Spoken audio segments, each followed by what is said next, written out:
ఎన్ని మాటలు అన్నాడు. ఏమేమి అక్క చెల్లెళ్ళని అసలు ఫ్యామిలీ మ్యాటర్లో ఎందుకు మాట్లాడాలి?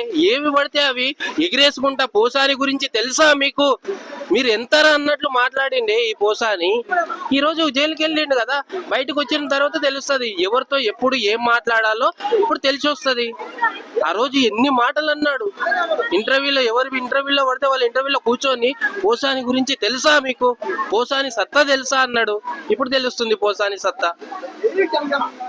ఇప్పుడు తెలుస్తుంది. అయితే ఒక్క నిమిషం అన్న, దీని మీద కక్ష సాధింపు చర్య అని వైసీపీ అంటుంది. అన్న, కక్ష సాధించి చర్య కాదు ఇది. ఎందుకంటే గతంలో ఏం మాట్లాడిండు పోసాని అన్న, ఎగిరేసుకుంటా ఏవైతే మాట్లాడిండు, ఎన్ని బూతులు తిట్టిండు, సమాజానికి ఏమి మెసేజ్ ఏమి ఇస్తుండన్న వీళ్ళు. వాళ్ళని చూసి మేము ఏం నేర్చుకోవాలి? అమ్మలని, అక్కలని, కూతుర్లని ఎట్లా పడితే అట్లా ఆ రోజు పోసాని గురించి తెలుసా మీకు అని ఇట్లా అని ఎగిరేసిండే మరి ఆ రోజు.